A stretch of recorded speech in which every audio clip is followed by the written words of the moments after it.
Never got anything back. It's never sort of gone any further. It's always been, oh, well, we have to talk to this person, we have to talk to this person. And I obviously do understand that there are hoops that people have to jump through, but eventually when you get sort of however many years down the line and there are still just concrete blocks, when things can be done and when people are sort of wanting to do things, it makes people want to stop, if that makes sense. Sorry, that's all I have to Madam Chairman, could I just come quickly back on that? Yeah. You may recall last year I wrote to all parishes to say that each county councillor had a sum of £10,000, which could be used in their division. With Councillor Mrs. Smith, who represents Braintree Town, who has the first bit of the Flitchway, if you like, from Braintree to Rayne. We were actually approached by the Friends of Flitchway, and we both made a donation to them from that money. I have to say, Rayne was the only parish council that didn't come to me with any suggestions for money, and so I'm a bit frustrated because I could have made some there in the end. I was the last. All right, I found things to do, but I really wanted it to be from people who wanted to come forward rather than me having to search out. I don't know, Madam Chairman, whether that scheme will continue next year, from the county council. If it does, then if there are things on the Flitchway, I'd be happy to put Rayne, at the top of the list for anything that might be needed.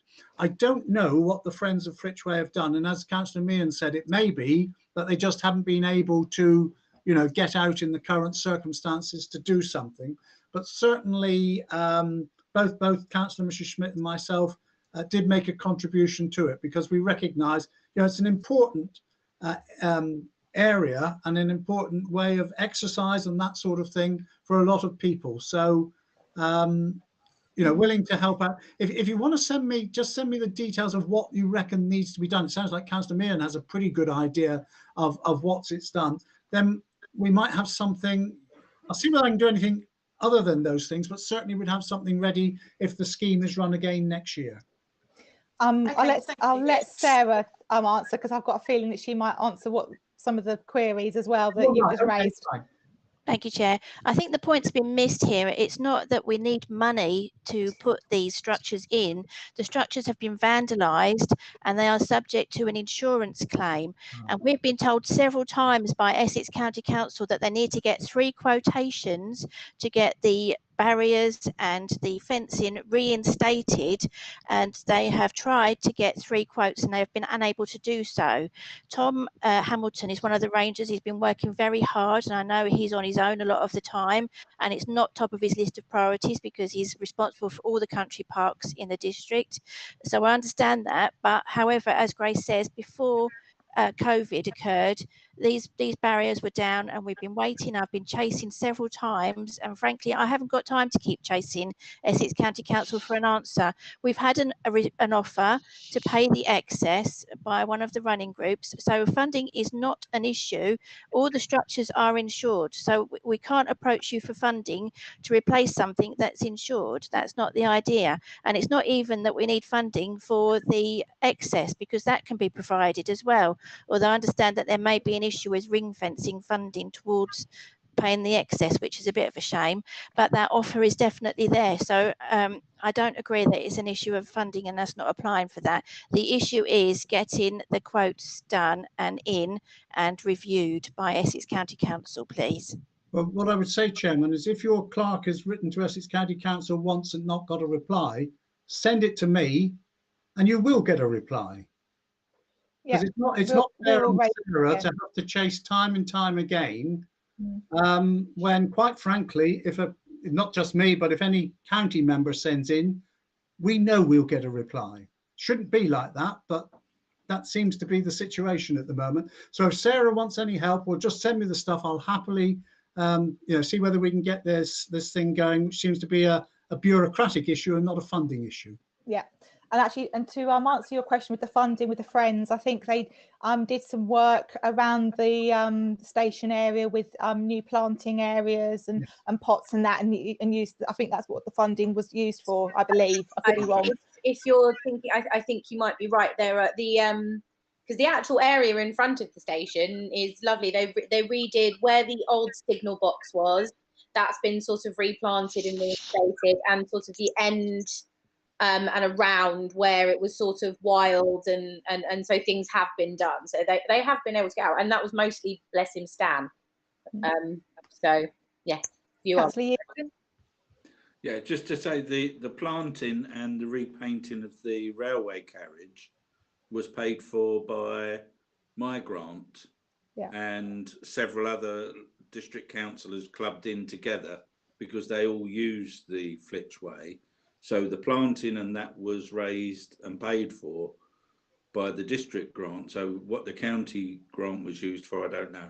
Yeah, I think it was this other planting. So I think we have had our fair share of grants, not specifically via the parish council, but we notified groups, that funding was available to do. So but anyway, yeah, obviously we appreciate your help, Graham, with anything that you can do, and if you can escalate something for us, we'll get the information over to you. And it's a shame we have to keep escalating things through you to get an answer or get what we need. So if Sarah drops me the thing, Chairman, I'll certainly get it in. Okay, lovely, thank you. Any other questions for Councillor Butland? No. Okay, Councillor Eusden then, please. So I don't think I've got any outstanding issues. I've dealt with everything apart from the one neighbour dispute that is still ongoing in Old Chalice Rise. Hopefully that will soon be brought to a conclusion, because you have to be careful what I say on, because obviously it's a public meeting, but let's just say moves are afoot to sort it once and for all. I'm in touch with Essex Police over it as well, because one of the tenants has escalated a complaint to Essex Police over their handling of the situation. So I'm in touch with them too, but we are ever hopeful that that result will now just be a matter of time until one of the parties is rehoused. That's the only issue that I've got outstanding as far as I'm aware, but I'm happy to take any questions. I might just like to say thank you for getting the road sweeper sorted, because after the road works that Councillor Butland talked about earlier on, yes, Pods Lane was a right mess, and actually it still is. The verges are going to take quite some time to recover, especially with the current weather anyway. So but yes, it's quite handy to know that we can get a road sweeper when we want to now. On that point, is there any way we can get soil, because the road's so compacted now on both sides, you've got no dirt at all, it's just a big rut. I say, if anybody's got some soil to fill in the hole, I'm not worried about how to get in there. Yeah, I don't know whether we can get soil or not. I don't know. Need to go round with a roller. Well, that's the whole point. The roller wouldn't actually do anything because it's so down. You just wouldn't get a problem. Yeah, perhaps something we can. Yeah, I've got no idea. No, I don't know where got a solution to that. From. I don't think we have stacks of soil anywhere, but you never know.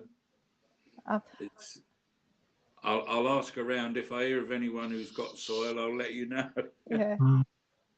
So I mean, there's no easy solution to it, because I say it's just sort of like road, then it's a big rut, and then you've got the ditch. So I say there is no dirt; it's just a big rut now.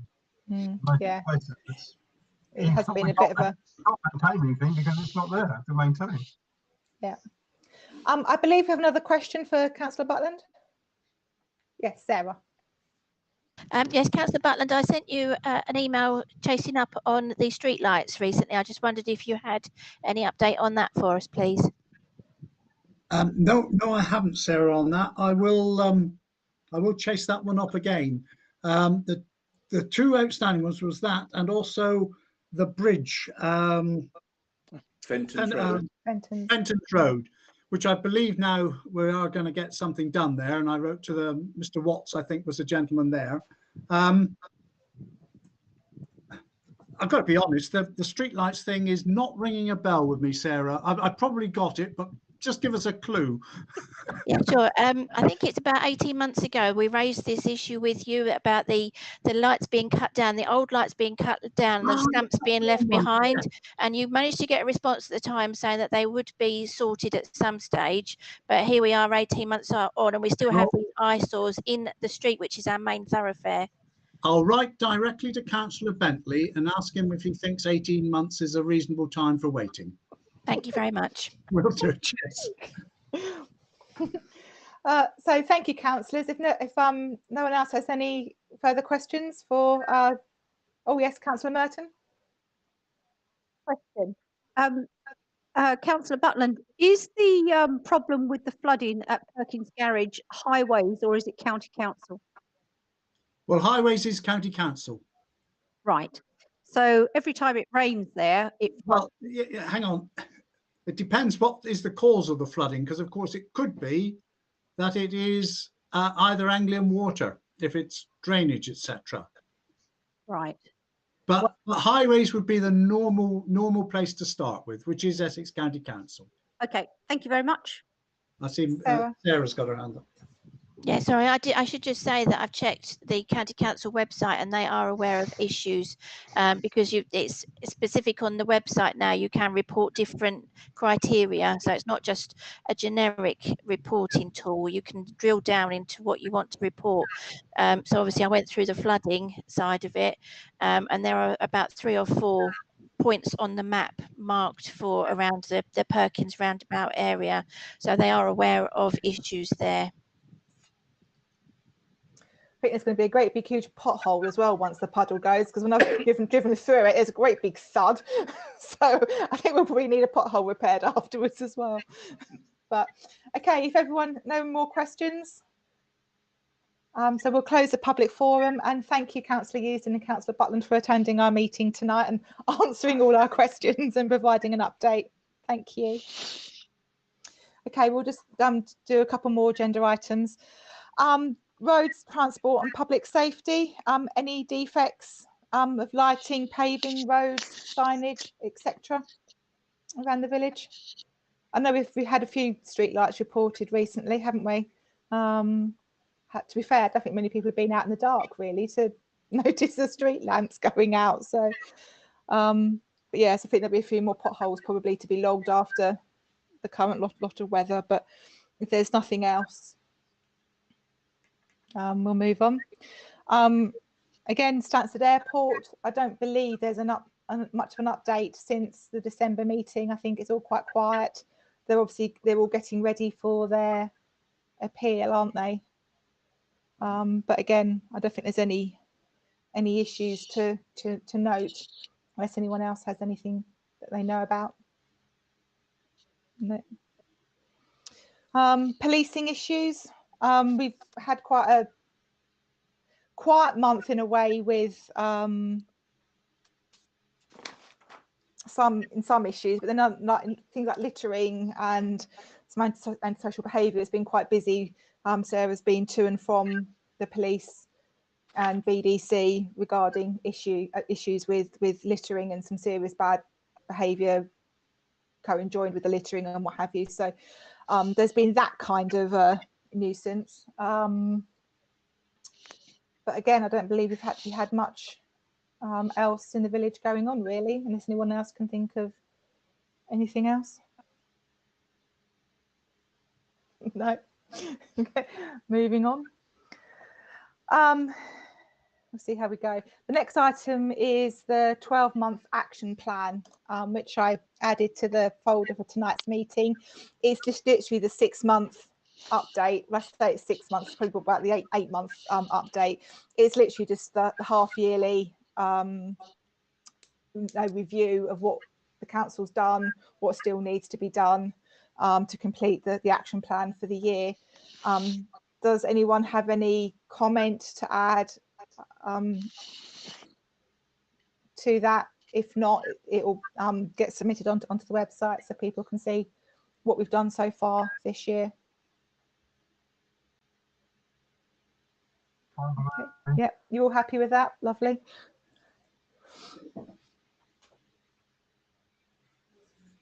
Okay, and then moving on to the clerk's report. I've got no further comment on your report.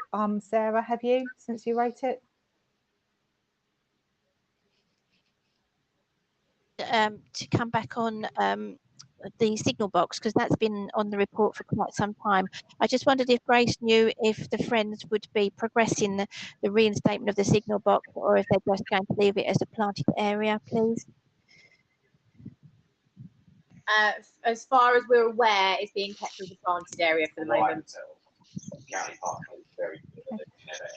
I'm happy if you want to remove that, Sarah, because there's some long-standing things that just don't need to be on there. Stagnate, yeah. And obviously, Councillor Merton updated us with the FERA details as well. So yes, as a clerk's report goes, that's all noted. Thank you. I can update that. Thank you. Yeah. The next item's rather a chunky item, and with 3 minutes to go, let's hope he's going to be on time tonight. I propose that we have the suspension of our standing orders, so councillors can view the Prime Minister's important COVID-19 update. Do I have a seconder for this? Thank you, Councillor Eldred. And can councillors vote whether to, if they agree with this proposal, please? Can we all put hands up if?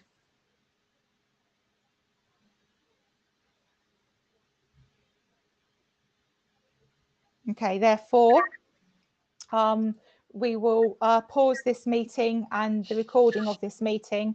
The YouTube part will also pause. Can I ask councillors, once the Prime Minister has finished speaking, that we come back and we need to vote to resume our meeting afterwards. So yeah, thank you all, and we'll see you after what Boris has told our fate is for the next few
and recording. Okay. Welcome back, everybody. Before we can restart our meeting, we have to vote to restart our meeting. So I propose to resume our standing orders so that our meeting can continue. Can I have a seconder, please? Thank you, Councillor Eldred. And can we vote to resume our meeting, please? Is that everyone in agreement? Lovely. Thank you. Thank you for letting us do that. I think it was a worthwhile exercise. We'll carry on down the agenda as it is. So the next item was IT. Obviously to receive an update from the implementation of our new cloud system over the Christmas holidays. Before Tom probably launches into loads of other stuff, I hope councillors have found the new cloud system okay. Those of you that join it via the web page, there's a hub, so there's lots of things we can add onto it, which is going to make it a lot more exciting, a lot more dedicated to us. But I think mainly the actual cloud server is actually working and doing its job much better than the previous one. I appreciate we still had little bits of issues of people logging in and everything. Obviously, once we're all fully set up, we'll ask everyone to do a password change and everything like that. But this system with how the files are, they're not downloadable onto your devices or your laptops. They're all editable on the system. So from a GDPR point of view, we are even more compliant than we were before. So thanks, Tom, for your hard work. I know there's probably a little bit, we know there's a bit more to do, but I think the initial changeover has gone well.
For those of you that haven't seen it, if you have just used the app version, the app does just have the files on it.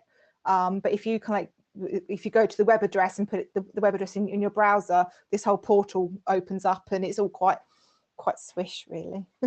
so yeah, definitely have a look at both. I mean, obviously the app's great just to get to the files and what have you, but all the extra bits seem to be on the web browser part of it, which is okay. So with everybody's files, we believe, I think councillors, for whatever committees you are on, if you're on finance, C&D and personnel, you should have those folders shared with you. If you are missing a folder that you had before, just contact Sarah and she'll reshare that folder with you, because unfortunately the sharing parts didn't get transferred across, so Sarah's had to reshare everything again. But I think we have managed to get everyone back to what they had before.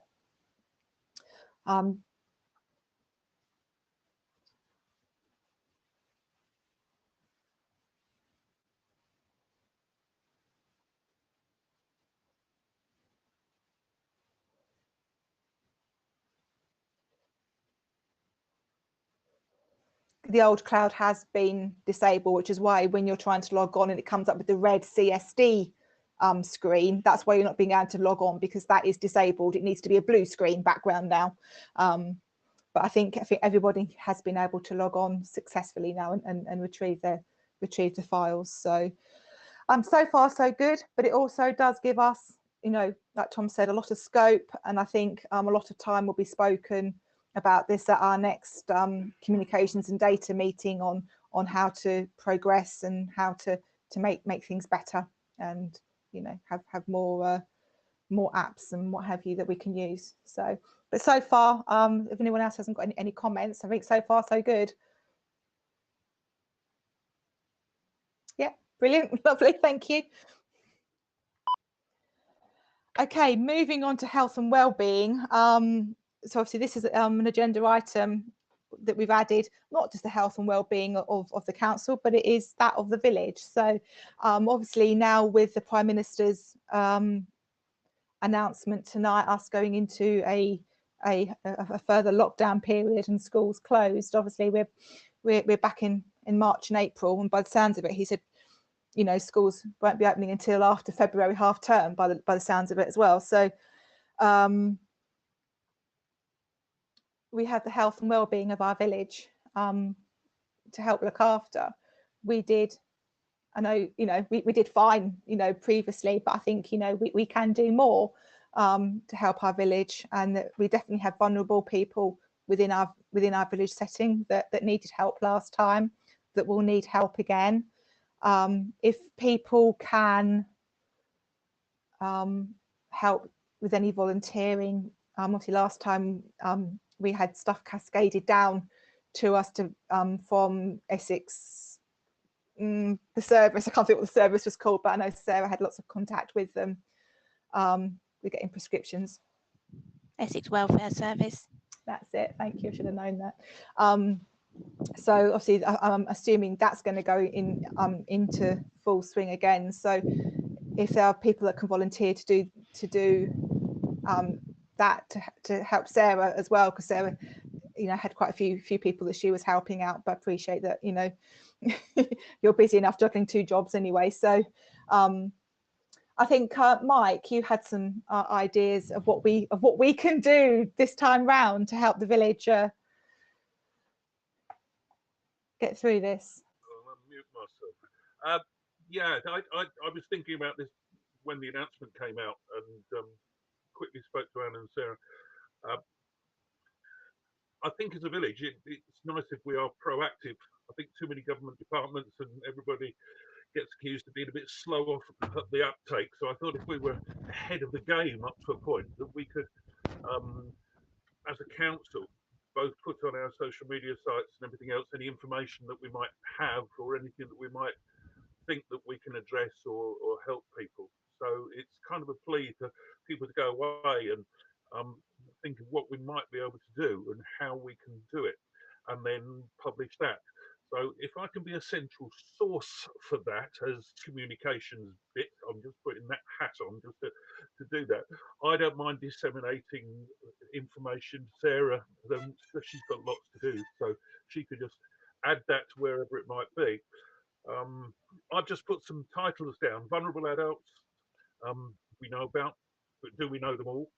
Mental health, I think Boris just said it's going to be harder for some people than the initial March lockdown was, and I totally agree with that. School children are now going to be in school until the 22nd of February, which is after half term, so that's nearly into March. This is one that we get, the policing of the breaking of protocols. people looking through their curtains and reporting people here, there, and everywhere else for supposedly doing this. If we can address some of that and it not going ridiculous, there was a lot of people upset by other people saying other things to police and everything else. So is there any way that we can deal with that? I thought of a virtual CIP. The CIP is shut, but there are people who want information or things like that. I've already spoke to Tom. If there's any possibility we can do a virtual CIP, might be good. Emergency contacts, put some lists of emergency contacts together. If you've got any ideas of what we ought to put on the website and make it accessible on the Rayne page, that would be really good. And that's just a few. I'm sure there's a lot more out there that you can think of, and things where we can be proactive. So thank you for your time. And if you've got any ideas, just ping me an email. Thank you. I have reworded the front of our website this evening, mainly for another reason. But while I was there, the wording that we'd put on over Christmas about helping vulnerable people and shopping and prescriptions and recycling sacks and yours and my phone numbers and Sarah's email address, I have left on there. Just reworded it so it wasn't all about the Christmas seasonal period. I assume, Mike, that you're happy to carry on just as I am now that I'm out. So yes. Sarah. Just to say that there is an app that you can download, NHS do it, where you can be alerted to any needs or cries for help in the community. I can find details if that would be helpful. I haven't got the hand right now, but that is quite a useful local alert system. But I do expect to get further referrals from Braintree Council because that's cascaded to them from Essex Welfare Service, and I also get them through direct from the community agents as well. So if I need any help, then I'll let you know. Thank you. Councillor Eusden? Yeah, just a couple of thoughts. First is there's an awful lot of information already on the BDC website that is updated pretty much every day as regulations change pretty much every day, and things that we can and can't do. So it may be all we need to do is to utilize what's already there and just find a way of giving links to the links, if you see what I mean, rather than reinventing a lot of it.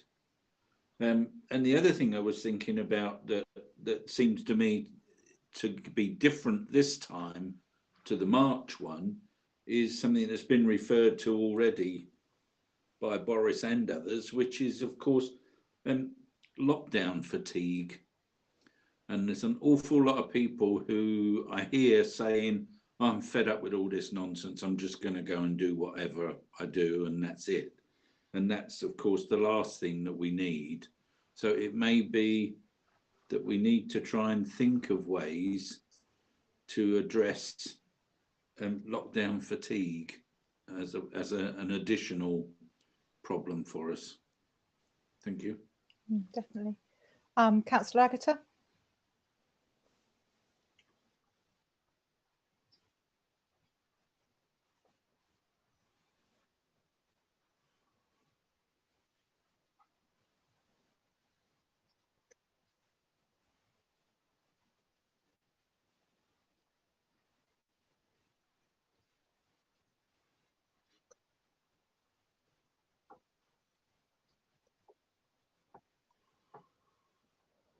I think any way that anyone can contact the parish council if they need to is preferable. I'm happy to have my phone linked. Yeah, I think it's worth noting that the Prime Minister highlighted where you could the types of things that you could leave home for, and one of those was domestic abuse. And I have got the J9 poster on the CIP door. So, you know, not being stereotypical, but if any mothers pass by on the way to the park, if that's still open, and see that, they might want to push that bell and speak to somebody. And I don't want to miss anybody that's got a cry for help.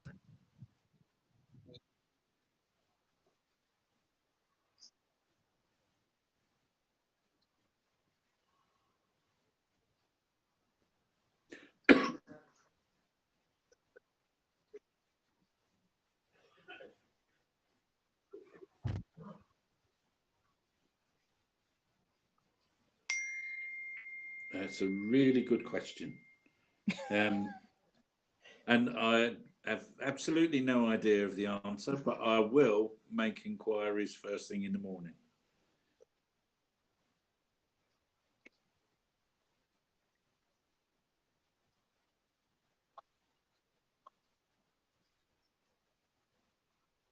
Yeah.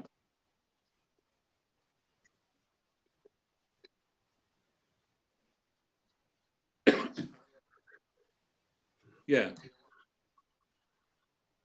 Well, and I think, yes, I will certainly look at that. I'm sure that there is actually a link that is all coronavirus related. And I'm also thinking a bit wider that we need to also take into account Essex County Council's website, because a lot of the information is coming from there. Certainly the weekly updates on figures and stuff that I send you comes from Essex County Council. And what they're I'll do more tomorrow, in touch with NHS, so that's maybe worth a look. I'll check the COVID pages on our website, because I know when I built that page back in March, I think I did put central kind of websites to the government website, to BDC and probably county. They're basically their home pages for COVID. So I do believe we might actually already have that, Councillor Agata. I will double check it tomorrow.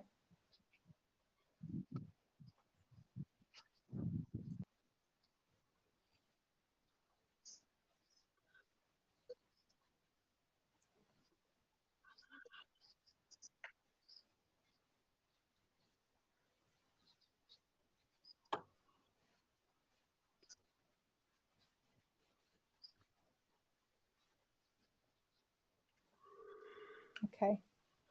I will check tomorrow as well. Yeah. Anyway, just to see. I'm not going to work tomorrow now, I don't think. So I will. I will get to have I'll look over our website and make sure what that page is doing, and obviously then we can look into doing updates. And I think we'll make the COVID thing again quite prominent. Probably we've got quite a few prominent things on our front page at the moment, which is getting quite hard to see all the important stuff. The other thing is, I know that the main source obviously is, I don't believe our Facebook page is still linked onto the website. That would be handy if that could somehow be linked up again, because obviously that's quite handy when we do a post. I think obviously the Parish Council will need to do a post of some description about the new lockdown tomorrow morning. I don't know, Councillor Eldred, if you fancy putting something together wellbeing wise for that. Just a Can thought. I just say that fully appreciate what you were saying, Paul, and thanks for the offer of Braintree District Council and linking everything. But I do think sometimes that people just want to keep things a little bit local, and feel that there's some local help there. A lot of people don't have access to internet, to be able to get other help and this, that, and the other. And I think if we can be visible as much as possible, either through SIP or by, any forms of verbal contact through phones and things and this, that, and the other. And I think that's what I think as a village we're very good at. I think the Essex County Council, I get lost in Essex County Council website quite easily. Having worked with it for 40 years in education, I still find myself disappearing up my own backside trying to find myself. I get lost on the BDC one, to be fair. Well, so do I, especially the new one. But no, I was thinking more of information flow. I think what we're trying to say is let's keep it close and keep it local and keep it quite personal to Rayne would be. I think that's what our focus is as a parish council. Yeah, and I'm not. What I was trying to say, obviously not very well, was that if there's updated information on the BDC website, the link I was after is that it updates the Rayne website so that people go to Rayne website who live in Rayne and get the up-to-date information, and you don't have to go and look on the BDC website and then update the Rayne one. That was what my thought was. Chair, can I just butt in there? There's another app that is useful. It's called Nextdoor, and that encompasses. I think you can join any particular group, but it also encompasses Braintree, and people put on their. We have a parish council page for Nextdoor app. We've got an app. Okay. So yeah, we've made. Sarah did that one recently, actually. So yeah, thank you, Celia. Councillor Spencer. Thank you. Yeah, there's been lots of talk about websites and links and things. I'll be honest, my biggest concern in the village, I know of several elderly people that live on their own. The only updates they get are through the Rayne Parish magazine, which I assume is going to be put on hold again. I know it was last time around. We didn't have the magazine. So I think Tom's idea of the CIP phone is a really good one, and I'm more than happy to take calls as well. But could we also put a note on the notice board so that if there are people who are maybe going for their daily walk or something, you know, to direct them to the number if they need any help or assistance, because you know they can't. Everything seems to be channeled online these days, and there are people that just want to speak to someone on the phone. They want a friendly voice. They don't want emails, or they can't use the computer. Yeah. So they're the people that I'm concerned about. Yeah, sorry, my posters are still on the notice boards from the very first lockdown. I think it's got a little smiley face on it, asking if anybody's alone or they need any help, then to phone the number. And that's why my phone's kind of always on, because it's connected to the Wi-Fi. So I can take calls from anybody that might need a bit of help. So there are posters still up there, and I've checked they're still sort of relevant anyway. Thank you. Okay, if you need any help, Sarah, if you know you want other people to support you, I'm more than happy to. Thank you very much. Councillor Eldred. Yes, if you, I was thinking of doing a poster as well, Sarah, just to put not only in the in where they normally are in the village post bits, but just around and about. Just not. Yeah, perhaps at the cafe, Grace. Could we have one at the cafe? Well, that's my first port of call always. Takeaway cake again. Obviously won't be open. But obviously we've got all of the notice boards on the front that people will walk past, so more than welcome to put anything on there. Thank you. Lovely, thank you. And the I'm telephone happy. box. Yes, telephone. I'm happy to have a chat with somebody tomorrow online, Mike. If you and I want to have a chat of what we can do, if anyone else wants to join in, text me and we'll set up a little meeting and we can perhaps discuss this a little bit further, maybe, if people want to. Do that in the morning? Yep, should be okay. Afternoon. Can we do afternoon at all, please? Yes, if you want. Do you want to be part of it, Sarah? Yes, please. I know. Yeah. Okay, we'll do Because tomorrow. I'll probably field everything that comes in, so it'll be easier if I'm there. But yeah, I've got to work for BDC till 1 o'clock. Sorry. Okay, that's fine. Yep, we can do tomorrow afternoon, and then we can get some more bits out if we can. Okay, any more comment? No. Okie dokie. Okay, moving on to circulation and correspondence.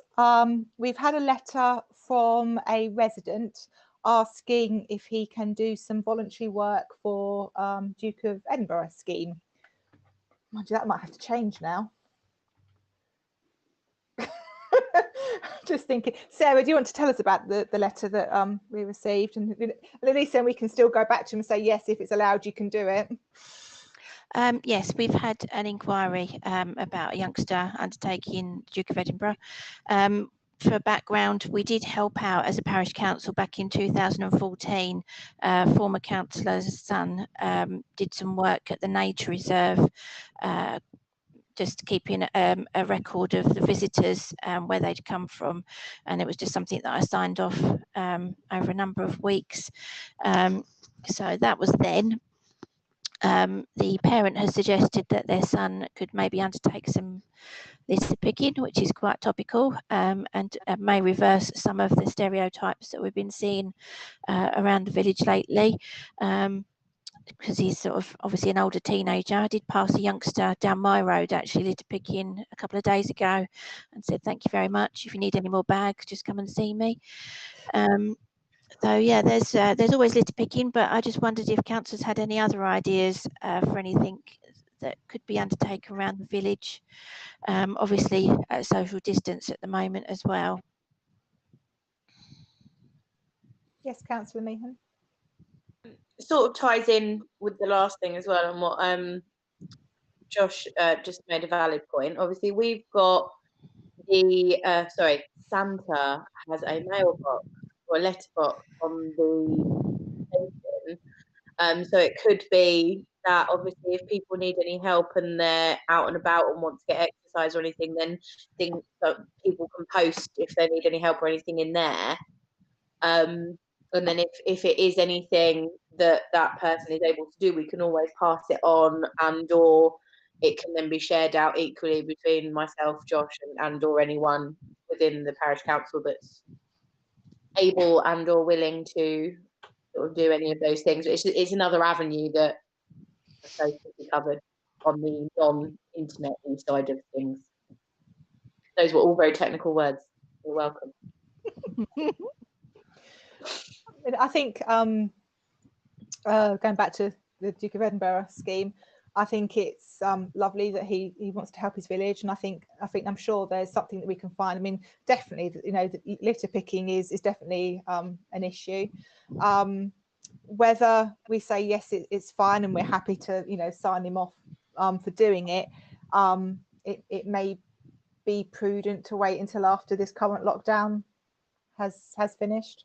I feel a little bit uncomfortable, you know, sending a minor out to do community work during a lockdown. I don't know if anyone else feels differently. Councillor Willis.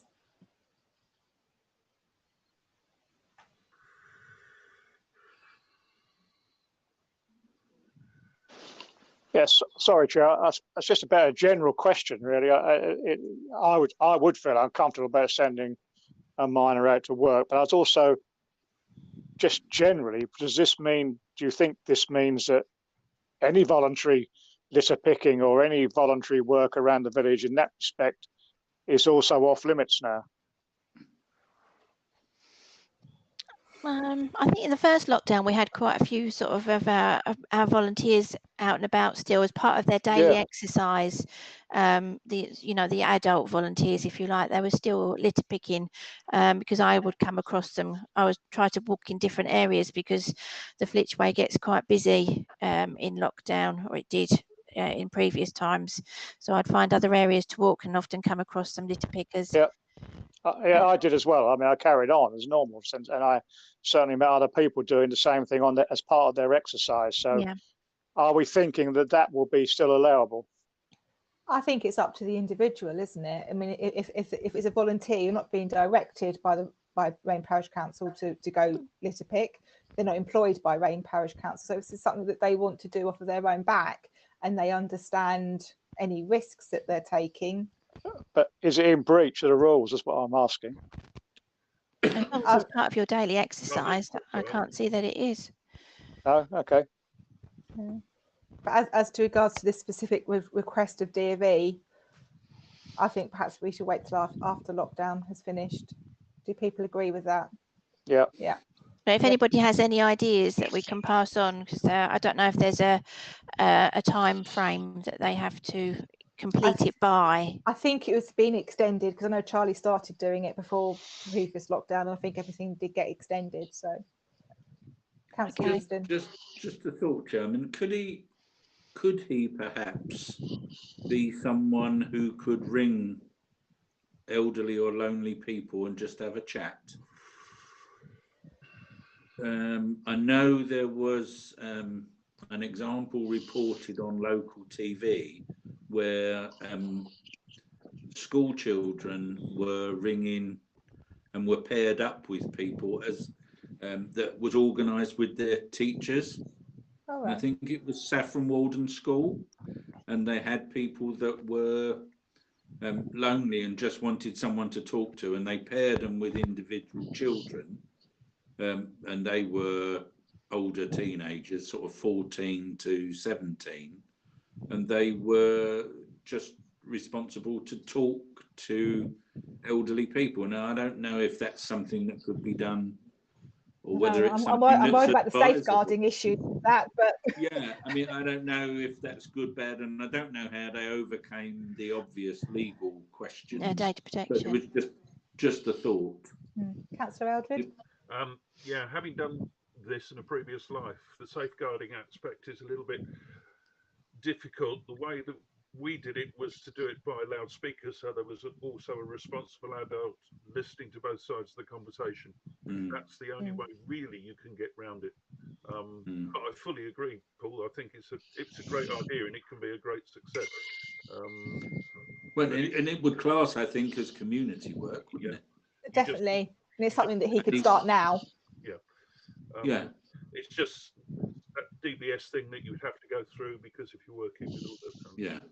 Some And people also, do. because it depends what kind of individual he is. He may be the shy, retiring type, in which case that's maybe not a good idea for him. But yeah, you know, if he's quite gregarious, then it could be something that's right up his street. I don't know. And I don't know how old he is, so that would obviously have a bearing too. Yeah, probably about year 10 or 11, so 15, 16 maybe. But okie dokie, well, you can feed back and see what happens with that. The next bit of councillor circulation and correspondence is, I was going to mention the councillor vacancies, that we haven't had any correspondence. So obviously we still have that vacancy. We do have a spare place on the parish council. If you do know of anyone, you know, that you know would be good and would like to put their name forward, that would be great. You know, you know, you all know what we do. You know how many different things we're trying to do at the moment. You know, we really do need the full complement of forthcoming councillors that you know want to make our village, you know, in an even better place than it is now. So so yes, unfortunately the lack of correspondence on that one needs to be addressed. And the last item of correspondence we've received recently is about the 2021 census. We are in a census year, and the census will take place on the 21st of March this year. Although information has been put on our website this evening with a link to the census website and also some information as well. So there's going to be a big run on announcing that this is going to be happening. Obviously, there's lots of reasons why we do a census, and for the first time ever, although Census Day is the 21st of March, it will actually be open for the whole month online for people to be able to fill in their details. But obviously there are lots of other ways of being able to fill in. You'll be able to do a paper version and everything still as well. Is there anything else to add to that, Sarah? Well, I've got the presentation ready if you wanted me to flick through it quickly. Yeah. I've forgotten about the presentation, sorry. That's all right. So this has been provided by a local person who's responsible for, providing the information, and she just wants our assistance really with getting the message out to the older members of the community, or even those that don't have perhaps internet access or the means to complete it online.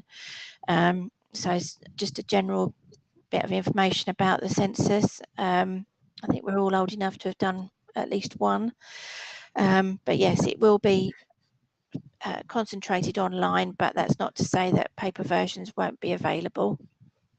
And it's just to emphasize that the information collected is very useful, and it is important to the government to plan ahead, and it's a legal requirement as well that it's completed. And you can see the things here that it provides the government with all this sort of information: housing, social care, healthcare, which we're all aware of, transport as well. And yes, so it takes place in a couple of months' time, so not too far away at all. I was hoping to use the Focus magazine to get the message out there as well, but that may be a bit tricky. They are providing me with a number of posters though, which I can put up the post office, NASDA, the Cafe Grace, if that's okay, on the platform, please. And just obviously our normal notice boards as well, but just to try and get the message across to people. And yes, the media campaign should be starting in the next couple of weeks, so you'll start to hear more and more about it. So if you're involved with any groups as well around the village, then please do spread the message around, particularly some of our older groups that may not have such good access to online facilities as we take for granted as well. So they may require some help with that. And that's the end of the slideshow. Brilliant, thank you. Any questions, any comments? No, brilliant. So obviously we'll do our part in helping to share that. Okay, moving on to Essex Minerals and Waste Development Mineral Extraction. We've just got a discharge of condition to note. Obviously to do with the site getting ready for its, well, I say its next phase. It's to even start. So yeah, so we've got that pending application just to note. And obviously we still haven't heard anything. Obviously we know that we're waiting for the liaison committee to form. I assume with tonight's news that will probably be pushed back even further now. So yeah, I think just Essex County Council at the moment are literally just going through their discharge of conditions for the planning application, hence why we had one last month and why we've got this one on the agenda for this month. Any questions or comments? No. Okay, we have no new planning applications to discuss tonight. That's the first time ever, I think. But planning applications to note, there's an erection of a single-storey rear extension at 18 New Road. An application for prior notification of agricultural or forestry development, an erection of agricultural storage building at Sorrells Farm, Fenton's Road. And we also have another rear extension at 3 The Worst School Road. None of those are for us to comment on at the moment. They're just for noting. Planning results, we have a few of those. The application for certificate of lawfulness for a proposed development single-storey extension at Littleover New Road was granted. The garage conversion and first floor extension 14 Foundry Way was granted. The single-storey extension to existing outbuilding and alterations at Little Common Cottage, Long Lane, was granted. The erection of a single-storey rear extension at 18 New Road, planning permission is going to be required for that one. An outline planning permission with some matters reserved for the demolition of workshops, stables, greenhouse store, detached machinery, log store, etc. And the erection of 1 2-bedroom chalet bungalow and 2 parking spaces at Common Farm, Long Lane. That has been refused. And the application, it's the Sorrells Farm, Fenton's one again, erection of an agricultural storage building, approval required and not given. And then we have 1 notification of a planning appeal, which is the stationing of a mobile home at 44 Shelford Road.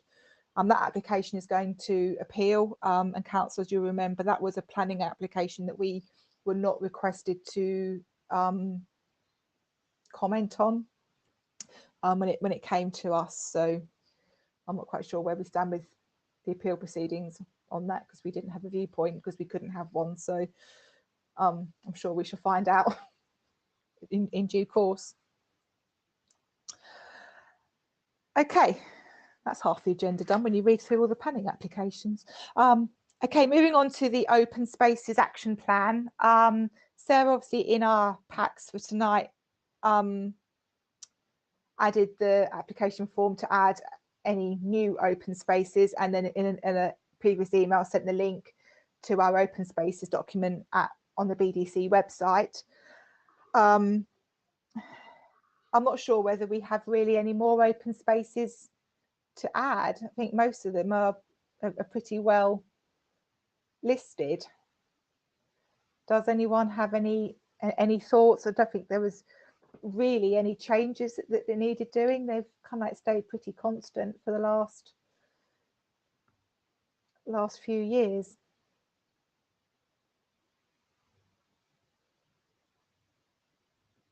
Anybody?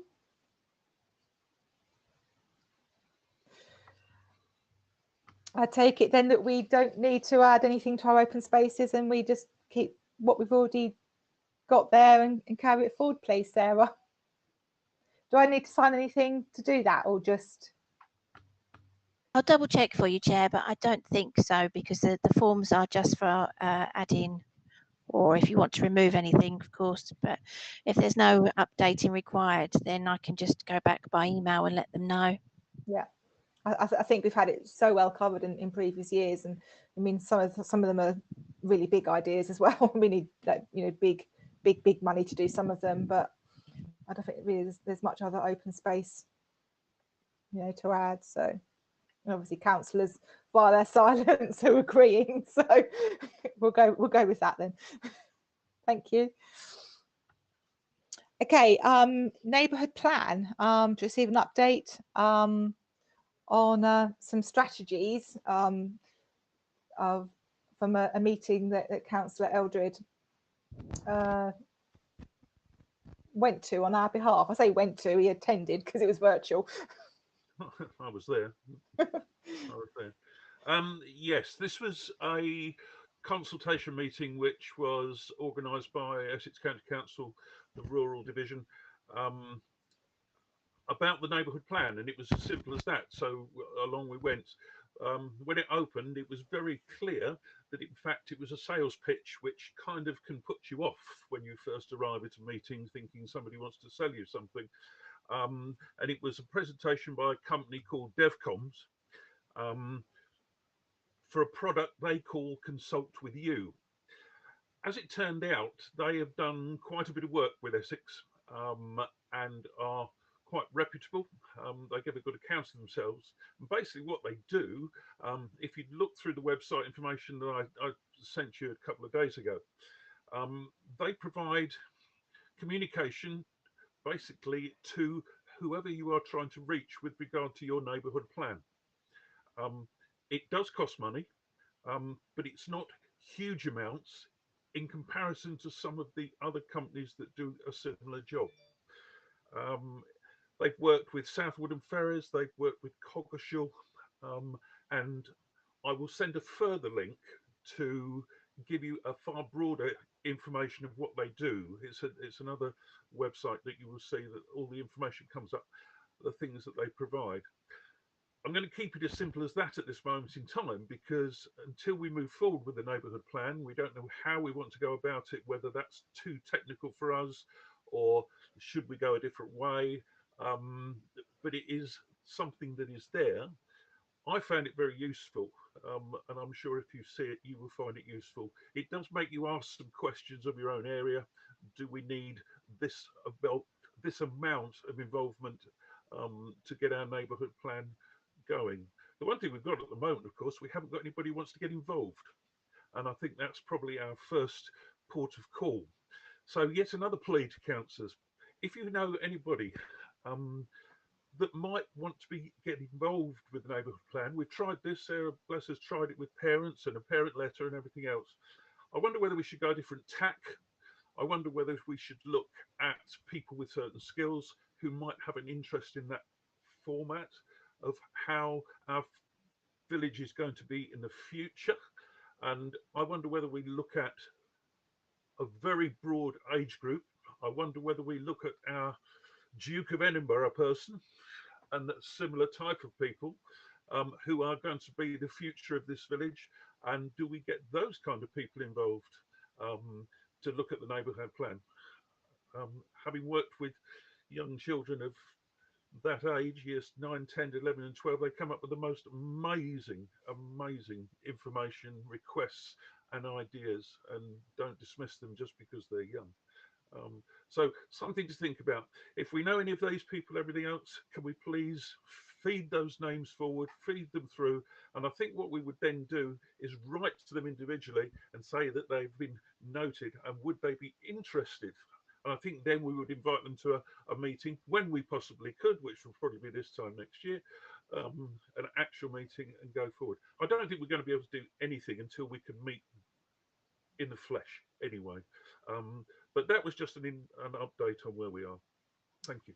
Thank you, Mike. And I think those of you, if you've looked at the website, I mean, obviously they do some fantastic stuff, and there's some grants available, isn't there, as well, to help covering the cost of that as well. So it's definitely something to bear in mind if we carry on proceeding down the neighbourhood plan route. Just to reiterate really what Mike has said, it is becoming, a struggle to get people interested, and it's so hard in the virtual world to do this. Although, the more we're having to do it, hopefully the easier it should come. But, people, are not wanting to participate, and I think it's just quite difficult. They understand that we need one, and people quite vocally on social media will say that we want one and we want some defence. But when it comes to, the nitty gritty and the hard work and the length of time it does take to do one, it's very much a hard sell. So, I mean, other villages have done it. Neighbouring Stebbing, they're near the end of theirs. This is going out to consultation soon. There are villages that have done it. But it's for us to see what happens. It's not to decide tonight, but it's some musings as if, do we still try and push it forward? Like Mike said, if you know some people, let's get them, let's chat to them, try and get them on board so we can perhaps start the process, perhaps small and then get bigger. Or actually we just say, let's wait till all this is over. We'll know where section 2 of the local plan is. We'll know what the government is thinking with its housing. There's pros and cons for each way, and I go from one extreme to the other on a daily basis. Well, within half a minute most of the time. Councillor Euston. Yeah, it was just really a point of Sailing are quite advanced with theirs. I think theirs has only been slowed because of COVID. But I mean, I think they're quite advanced, and I just wondered if anyone had spoken to their neighbourhood plan team to see how they've gone about it. And secondly, I thought Mike's idea of the schools is a really, really good one, and maybe an appeal to, I don't know what kind of subject it would come under, but geography maybe, or something like that, that maybe you could appeal through the teachers to the sort of, in my parlance, I don't understand year 12, 13 stuff. In my day, it was 5th and 6th year children. I'm sorry about my age, but I can't do anything about it. I've tried to understand 13 and 14s with the help of my granddaughter, and I failed spectacularly. So I still revert back to 5th and 6th year, and I get told off for it, but there it is. But it just seems that to me, it's the young who frankly have the best ideas, because they don't know you can't. They don't see you can't. They say, well, this is what we need, and this is where we need to go to get there. And they have the most to gain from it. And I think it's a really good idea to try and get them involved in it. But thank you. Happens. But yeah, for the time being, we'll just keep on pushing, seeing if we can get a group together, enthusiastic and what have you. We'll start inching it forward. Yes, Sarah. Yeah, just to say that I spoke at length to Sailing. Is it Ray?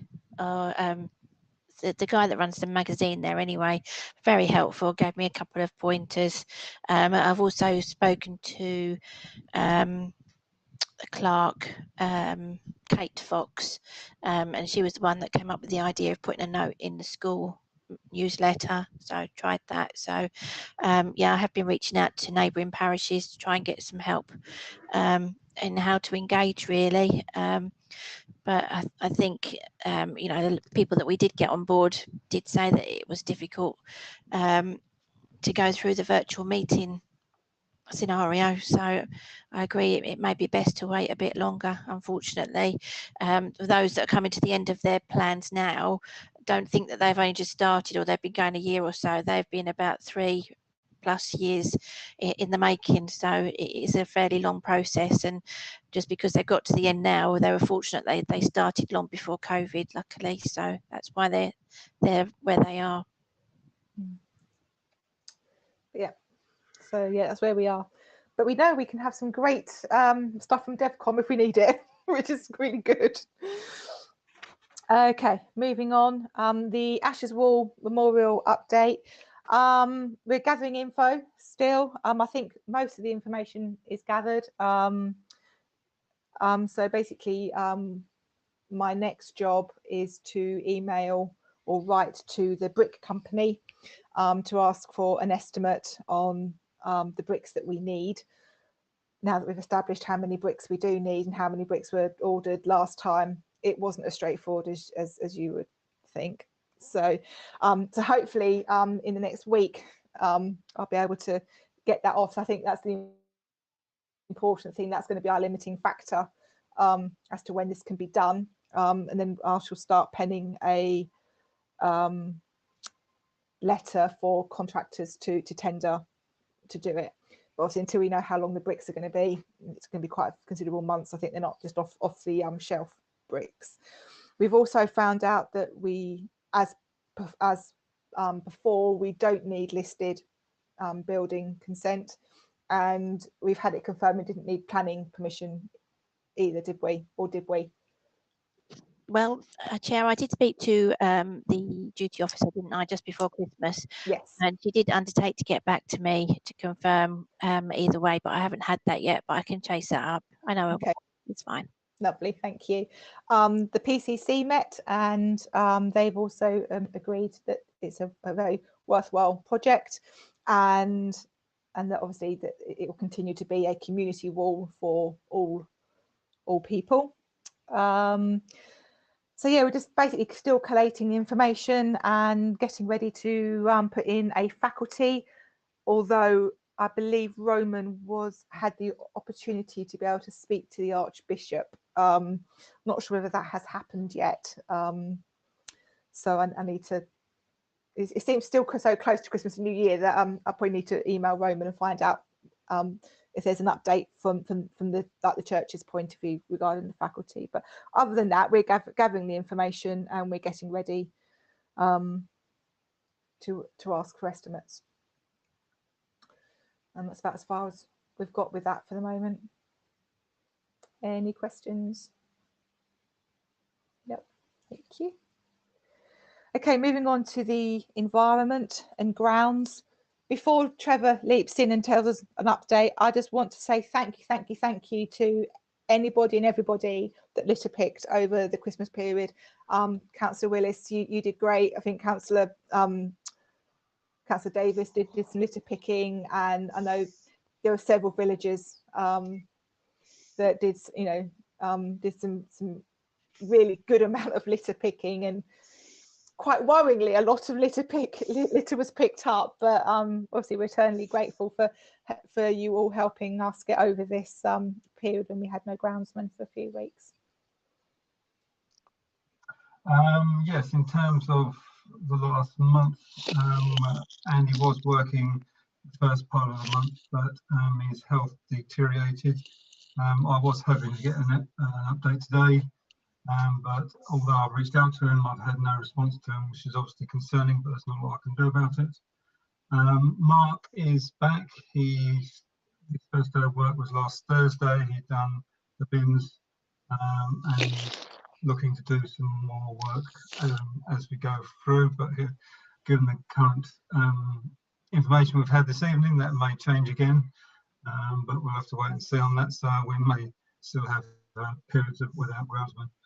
Like I say, as soon as I get any response from Andy, I'll let you know on his condition, but it doesn't look very good at the moment. I don't want to speculate on how bad it could get, but certainly he was waiting. The last time I had any communication with him, he was waiting for some scans to go ahead. So effectively on an at this moment in time. We wish them well, wish him well, obviously. We obviously have conveyed that already, but it's nice to have Mark back as well. Yeah. Do you want to do the next bit about the quotation for message craft as well? I don't know if anybody's up to speed, but when I originally spoke on this, the groundsmen were actually fairly keen to do this themselves. But when they looked at the actual job it's entailed, they thought they're probably not actually equipped to do it. So I have gone to the person they suggested. Unfortunately, the person they suggested is no longer working as a sole trader, but he's passing his business over to somebody else, which is the person I actually approached. The quote for £240 plus VAT is to site the 3 bins and also create more or less a bin as well to go around the hoop that we bought for the recycling site. The majority of that £240 is actually the bin, basically, more than anything else.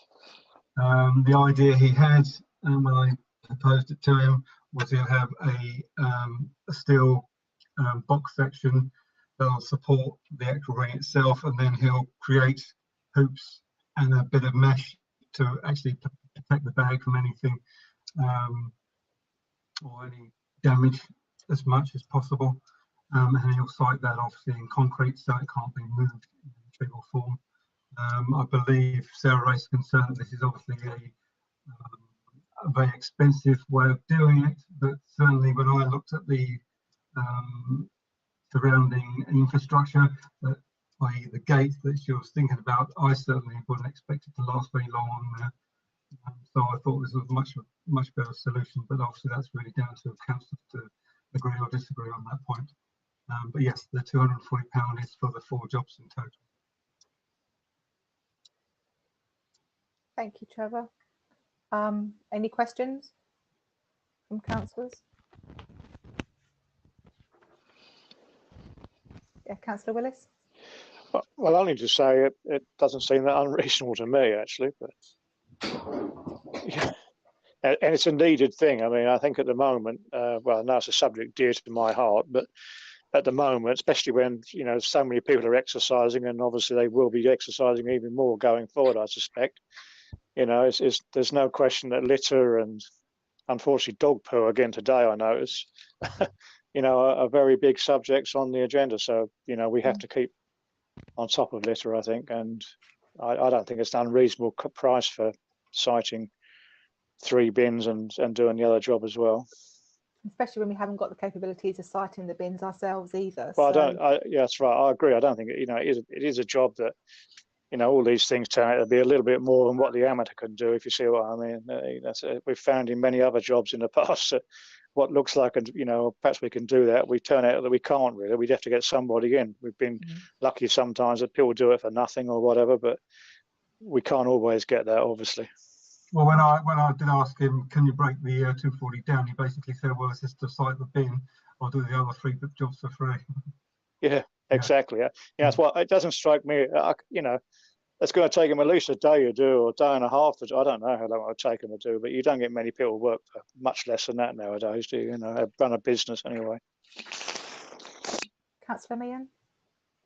Yeah, I was just going to say mainly the same, and I think it's more imperative than ever to get it there now, because I mean, you look at the mess, like Paul said, the last lockdown, and it got so busy, and people are obviously inevitably using bottles a lot more, and therefore it's being used a lot more. And yeah, I was just going to say I completely agree, and I think that we should propose and do it.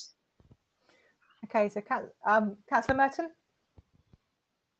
On the bin side of it, David's Lane. Can't hear you. Sorry, that's all right. And the poo bin, it almost warrants 2 poo bins there. Yeah, It does. As soon as it's cleared, it's full again. There's a lot of dog poo at the moment, and they're not really coping with it, to be honest. No, they're not. It needs almost emptying every other day. I think we did request extra Visits. Yeah, we did. Yeah. I have seen someone emptying, obviously, the top ones by here quite regularly, more regularly than usual. The only reason I remembered was because Zach went up and started a conversation with the poor man. He got stuck talking to a 3-year-old. So I think they are doing them a lot more regularly than they were. I don't know about that end, but I can say for a fact that I know that the 2 on this side by the gate are being emptied quite regularly.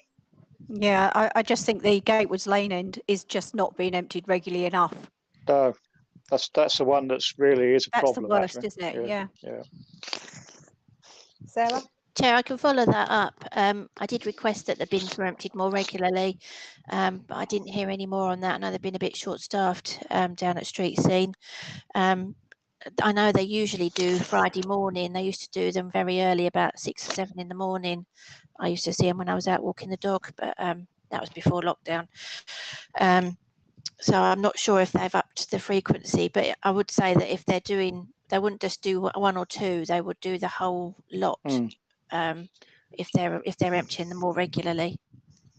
Yeah, it's a bit difficult to say at the moment because obviously we've had the holiday period, but I do see the guy fairly, he comes to the one in just beside Barrack Yard there fairly regularly, and he comes in his little John Deere UV vehicle, and so they definitely are about. I just think it's the sheer volume really at the moment. We're very popular. Well, not dog poo, isn't there? Well, I think there's more dogs, than before. I think that was one of the things with the first lockdown. More and more people were getting dogs because they were stuck at home, and now more people will be working from home going forward. I think it's something that will just grow and be more popular. Anyway, just add. I mean, if you actually walk, the last few weeks or so, over Christmas, I mean, the Flitch Way has been like a Piccadilly Circus, quite honestly. I mean, I don't know about anybody else, but I've made a conscious effort of keeping away from the place because there's just so many people. So you can see why all the bins and everything is getting completely overloaded, really. So are we happy to propose to disappear and say bye-bye and thank all right. you? Thank you, Paul. Thanks for attending. See you soon. Bye. Bye-bye. I was going to say, do we want to actually propose to BBC? Can't hear you, Trevor, at all. Sorry. Do we want to propose to BDC that we actually increase the bin capacity we have within the village? Yes. Yeah. Yes. Miss Sarah will trace that up anyway because we have requested it. So, yes, we'll definitely go with that. Sorry, I had requested one for Fairy Hall Lane because there was a particular problem down there, but I haven't heard any more on that one. So I can chase that up and see if there's any capacity to have an extra one at Gatewoods Lane as well. Yeah, definitely needed down there. I think there's quite a gap, isn't there, from then onwards. Trying to think, when I walk my dog, I wouldn't come across anything further, No. probably to Felsted, I don't think, really. That's right. That's right. Because they have to be accessible to a vehicle, that's the problem. So, and most of the Flitch Way then is all just a path. I think people probably from Felsted hold on to it until they get to Rayne and then just dump it at Gatewoods Lane. Yeah. And their coffee cups. They're actually, some of the poo bins are full of coffee cups, to be honest with you. No, that is a problem. Not much we can do about that, but unless you just put a sign up saying put your coffee cups in a wherever, I don't know. They'll put on that from on the ground then. Yeah, I know. Yeah, you can have a sign for everything. People still ignore them. I mean, coffee cups and bins, etc. I mean, like we've added, literally, I think we've got 9 bins now along the platform, and people still don't listen. No. So you just I don't know people. what more you can do with regards to that. Anyway, can we have a proposal and a seconder for the bin installation? Councillor Fingale and Councillor Merton. Lovely, thank you.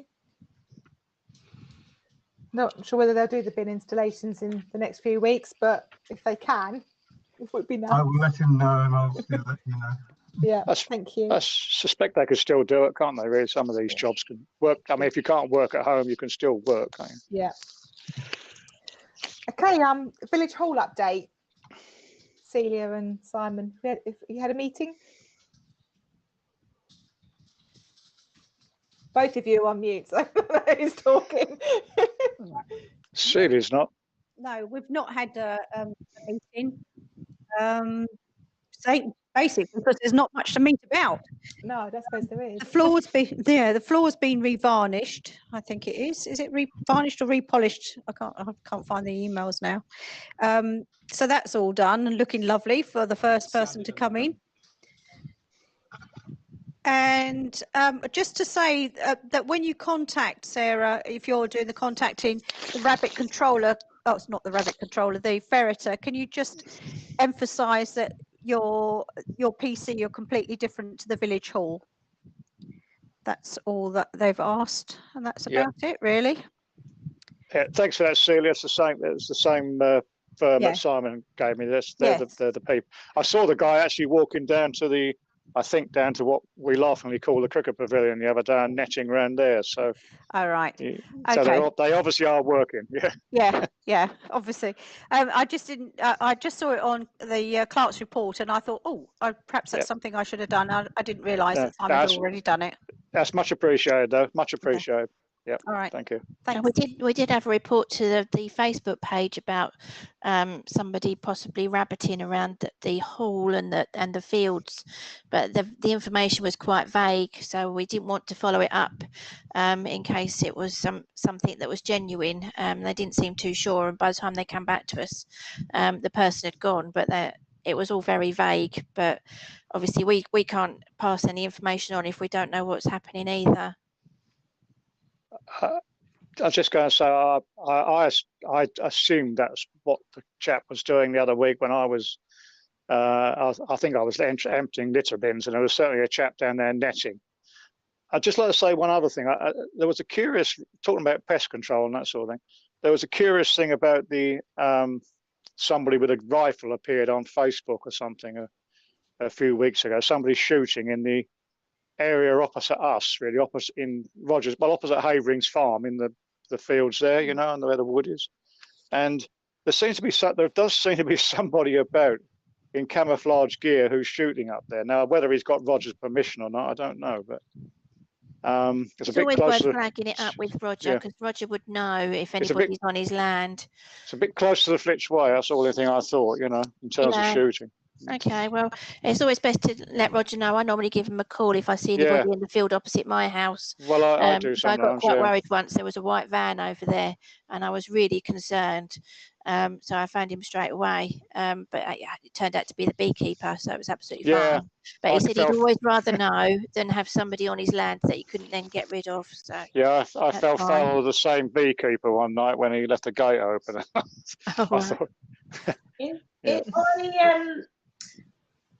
Is it pheasant season? It is pheasant season, but I don't think it is pheasant season. But I don't think if he was pheasant shooting, I would imagine he is. Because isn't roost shooting now still not allowed anyway? Am I right in thinking that? It's what not allowed? Roost shooting. So like pigeons and this, that, and the other. I'm pretty sure it's still allowed. Yeah. Really? Shooting pigeons? Yeah, I think pigeons are still allowed. We've only got Phil opposite us, as I like to call him, Phil the pheasant and his lady. I keep an eye on them. There's only a couple in our field. Pheasant's a different issue. That's a game bird, isn't it? So consequently, that would be subject to poaching rules. And obviously, any shooting. No, I thought there was I must be wrong, or it may have been overturned. Or I think you can't shoot magpies. I think that's now illegal. Can't shoot what? Magpies. I'm not sure whether they did stop shooting, stop it, didn't they? Yeah. But I have a feeling they might have. Well, that's why there's so many magpies about now. Exactly. But, they may have. I don't know. They may have brought that back. But certainly, you'd have to have the permission of the landowner to shoot anything on it. So, you know. Anyway, anything else in the village hall? After all that. No, sorry, we got sidetracked a bit in there. Yeah, we did. Okay, thank you. Moving on, telephone box update. Have you got much? You know, you've got the stuff. I've got the stuff. I had planned to go and have a look at replacing some of the glass this week. Where I stand now, I don't know, but I'm assuming again that I'm not breaking any lockdown rules. I don't know, really, to be honest.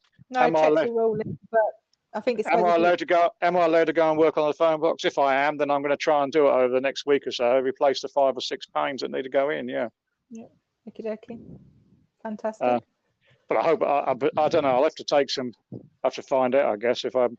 You know, it's not something you can do from home, is it? No, but then again, it's not really work either as such. I don't know how you classify it. You know. I mean, I'd like to go fishing, but I won't be able to do that anymore. So. No more fun. It's making it sort of like weather tight.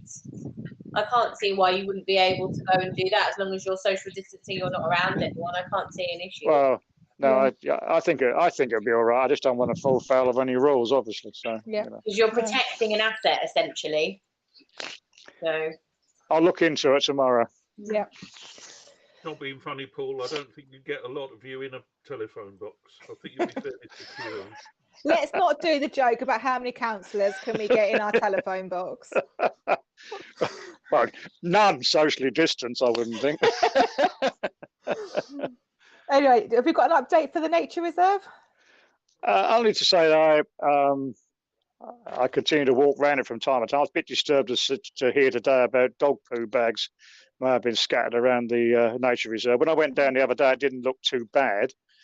But I'll certainly go down again, and in terms of a walk around and have a look around. I mean, it's fairly tidy. I mean, there's not huge amounts of litter on there anymore, but I'll walk around and pick it again. Okay. Roger told me the other day. I spoke to Roger about the thistles, and he seems to think that, I don't know, Trevor might know the answer to this, but he seems to. I know they were topped by the groundsman. I know they were cut down because there's no thistles there at the moment. They're gone, and obviously that's winter. But but Roger seems to think they might have been sprayed as well. Do you know, Trevor? No, Mark has not been able to source the spray that he wants to use. No. So no, I mean, certainly we haven't done anything. That's all I can say. But they are, they had certainly disappeared at the moment. But I did say to Roger about it. So I mean, I think that will be a job for spring now. When they emerge again, we'll have to spot spray them, if you see what I mean. Yeah, I mean, the hope is, assuming we can still get there, of course, is that Mark would obviously probably late February, early March, give them all a coating of what he hopes to get. It's slightly stronger than what Roger suggested. Yeah, I started on the reeds a little bit, but I probably need a boat or something. I can't. That's a bit too deep, the bottom one, to get in there all the way into the middle with your waders on. But anyway, especially now with all the water in it. Yeah, more water in it. Yeah, but I'm keeping an eye on it anyway. Yeah. Okay, Councillor Tibbets. We cut down one of the trees that. Oh yes, that's right. Yeah. There's a tree that fell down some time back, still blocking the footpath. Yeah. And it was too big for me and Russell to actually tackle. Is it likely to get removed at some point? When we walked round it, Roger was keen to keep it because it stopped cyclists. He said that before, didn't he? Yeah. He said leave it there. We didn't like people using it. But it is blocking the footpath. Yeah. If it is blocking a footpath, we need to move it. Yeah. We do need to move it, I suppose. Yeah, and actually, thank you, Simon and Russell that day for going chopping that tree up. Thank you. Brilliant job. We all have our place. Chair. The other one was just too big for us. I was just going to say as well on the nature reserve. It's something perhaps I'll liaise with Mike about, but we need to start thinking about getting together this subcommittee really as well. Yeah. Which we was going to involve non-parish councillors on, if you remember. So yeah. Perhaps I'll liaise with Mike about that, and anybody who's interested in getting involved, obviously, please make it known. I mean, parish councillors included.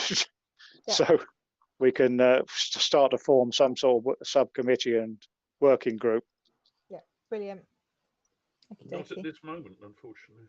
No. Well, that's the problem again. I guess we can't all, you know, before we went out as a group of 6 when you could actually go out in a 6, couldn't you? But now you can't. We can't go out in a group at all again now. So No. yeah, I mean, everything's a bit up in the air again, isn't it? Really, unfortunately. Yeah. The next 6 weeks, anyway. So. Yeah.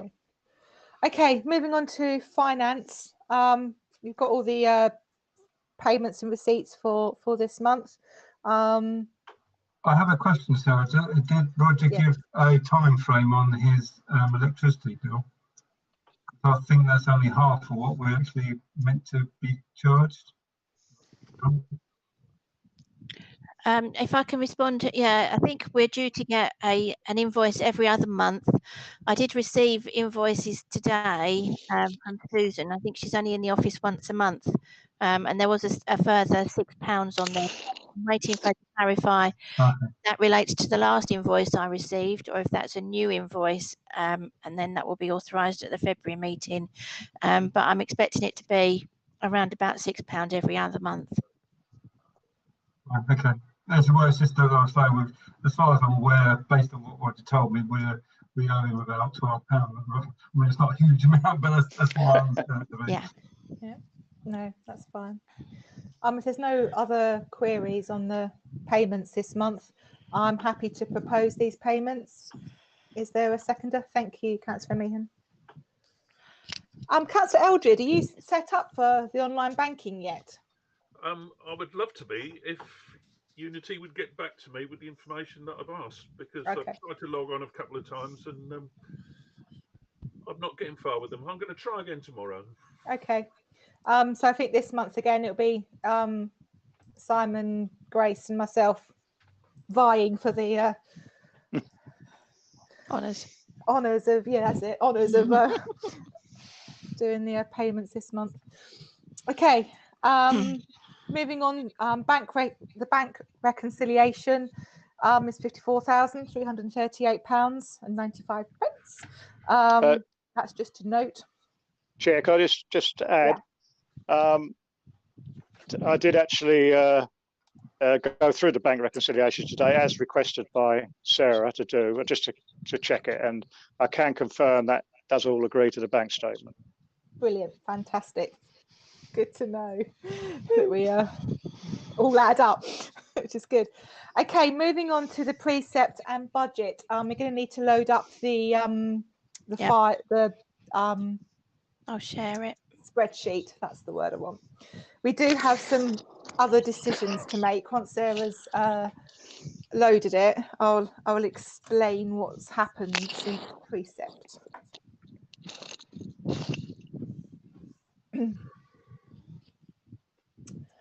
Okay, some of you may or may not realise I'm currently writing a 5-year business plan for the Parish Council to do with the Gold Award and everything, but it's something that we should have a business plan.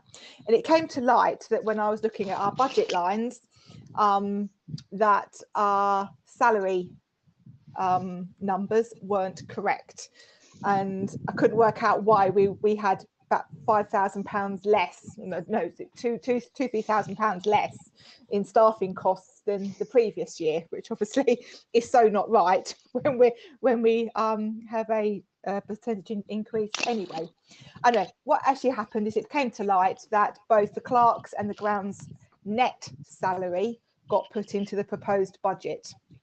So I met virtually before Christmas with Sarah and Paul to discuss this, because obviously these figures have to be correct. So the staffing costs that are there now in the proposed budget of totaling £18,388 is the gross pay of our members of staff, with the 4% increase to allow for pay rises and cost of living, etc. So unfortunately that made our precept increase up to 9%. See, we knew it was all too good to be true when we got through precept and it was like 1%. So we do have some decisions to make because I don't think any of us are going to be happy with a 9% increase going to our villages. So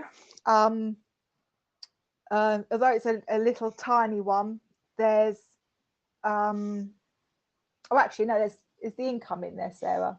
Yes.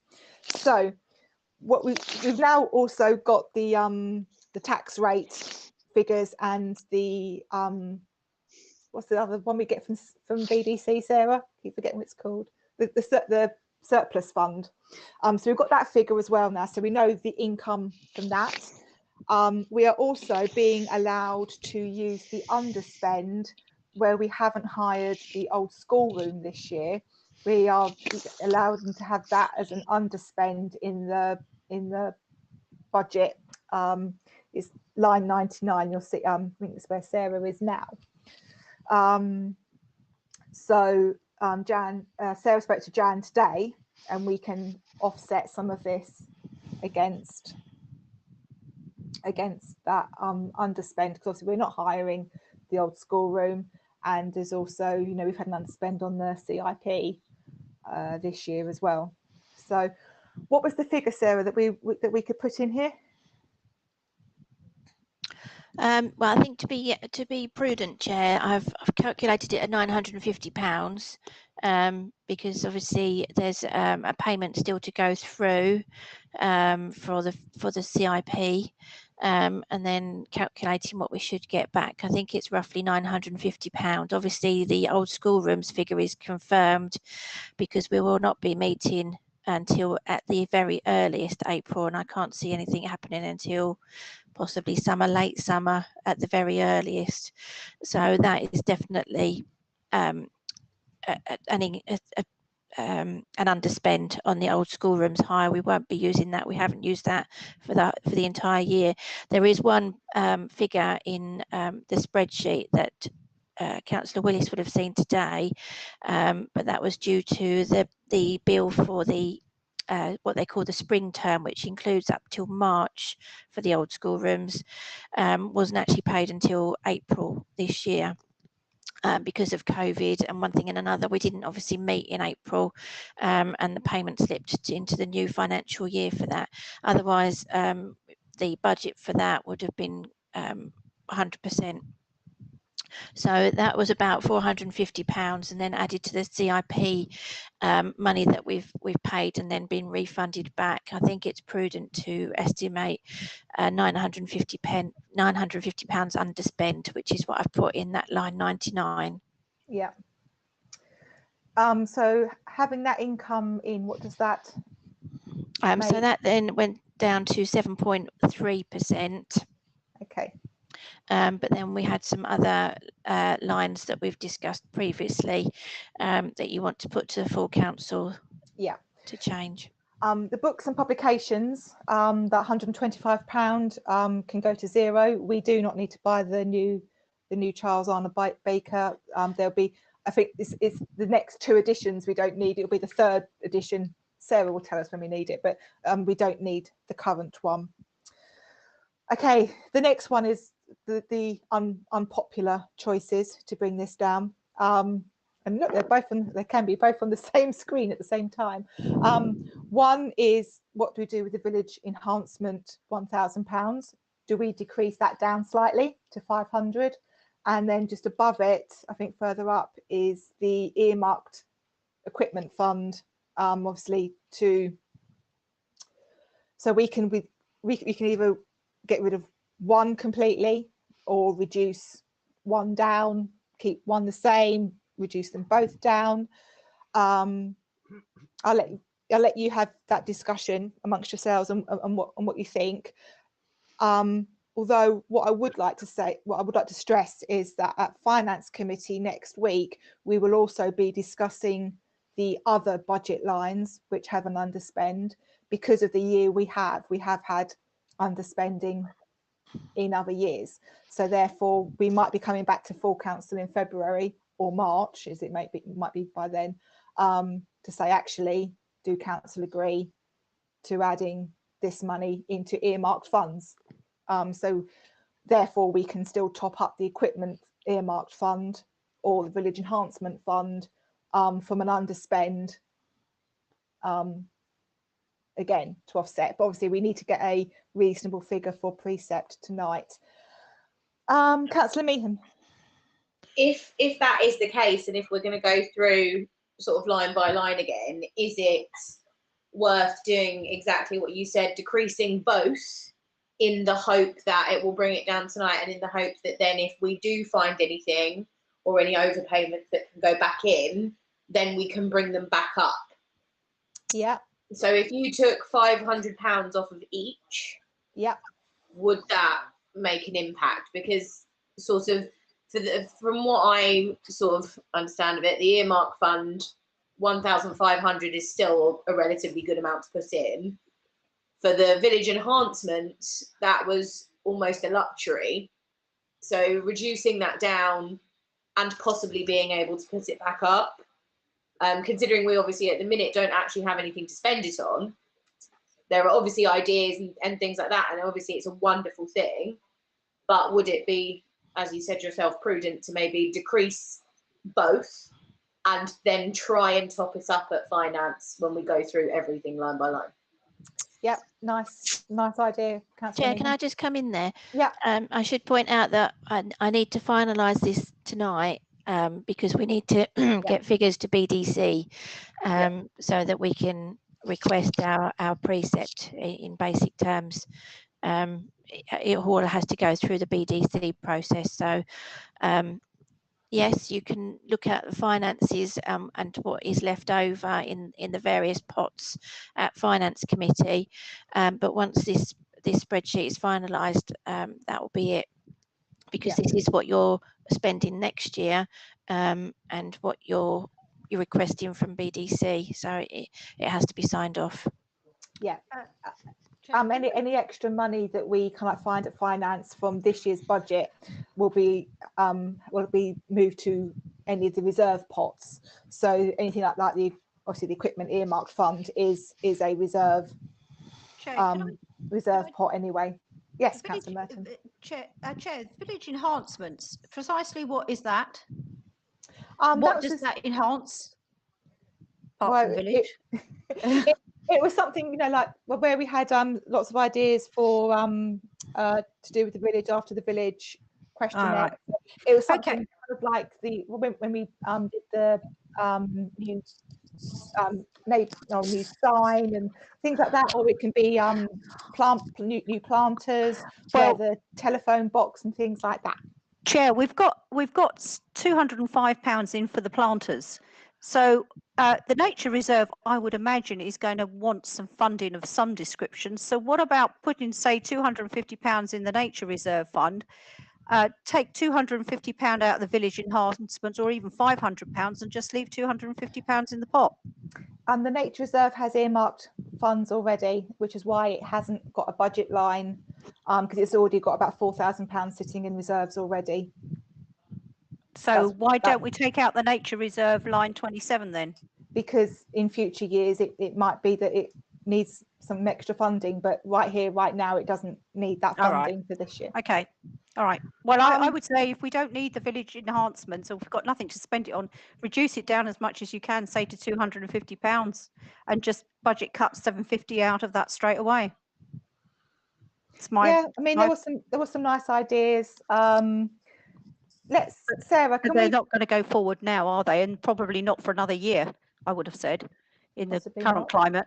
So why not budget, take £750 out of that, reduce the precept, and then think about that next year, this time next year? Possible. Councillor Agatha?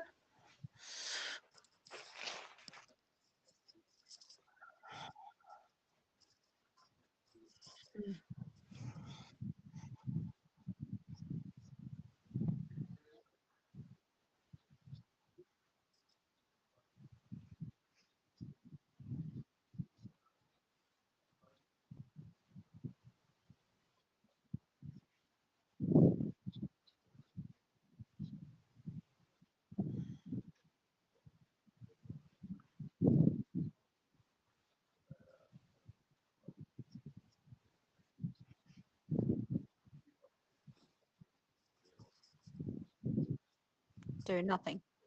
Yeah.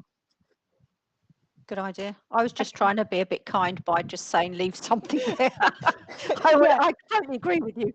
I mean, to be fair, there are other reserves if you wanted to do something, that there is the appropriate pot to take money from reserves. It's just that it was nice to have a budget line to make the process easy if you wanted to do something. But I fully take on board all of your comments.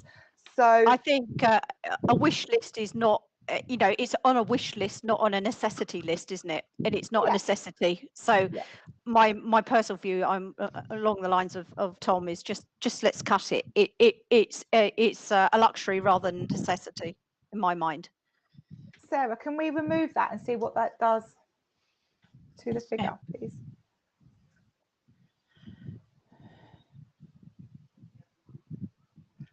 Uh, 4.68, Chair. So still on the higher side.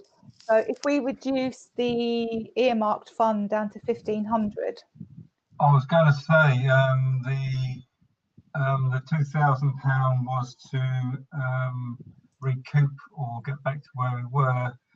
If we had a year of staying essentially in a good position but not catching up where we should be, that figure should be 1,540, which will obviously help.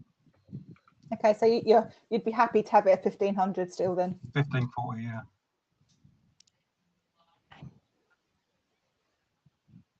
Right, taking it down to 1,500 equals 3.5%, 3.51. I think that's pretty good, to be honest. I'm happy with that. I think anything less than 4% is a plus. Yeah. Yeah, I'm happy with that.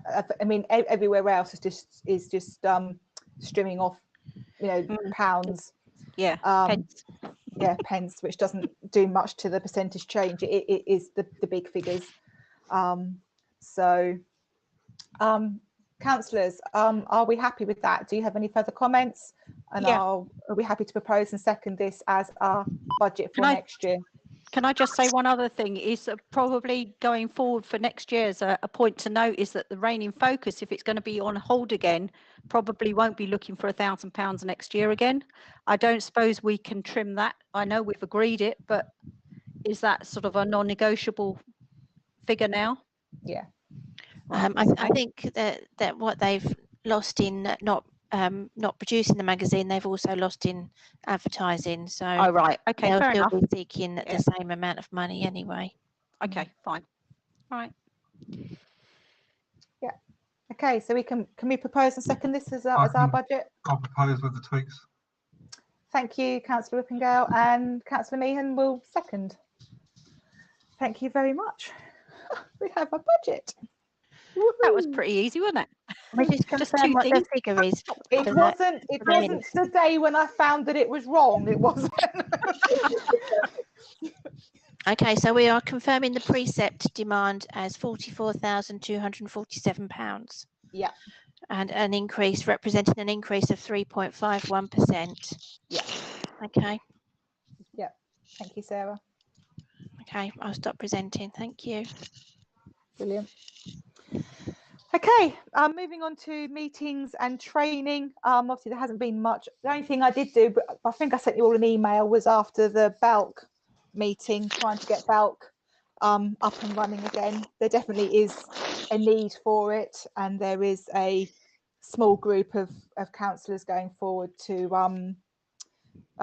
start looking at how we get a constitution up and running again and all that.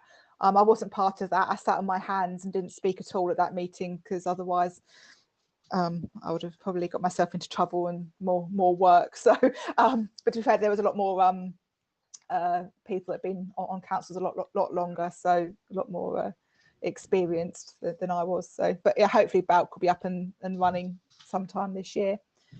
Other than that, obviously we spoke about Mike's training, or the meeting to do with DEFCON, and I think there's some councillor training coming up soon, isn't there?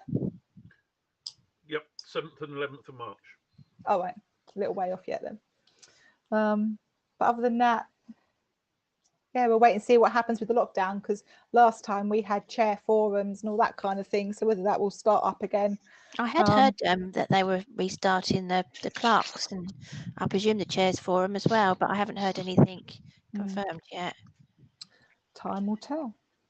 So, okay, so the next meeting of the Parish Council will be on Monday, the 1st of February. Any items to the clerk by Thursday, the 21st of January 2021. And even with a break to go and see Boris, we can close the meeting at 21:47. And to all of our viewers that have watched and came back and watched us, thank you for watching, and we'll see you all next time. Thank you. Good night.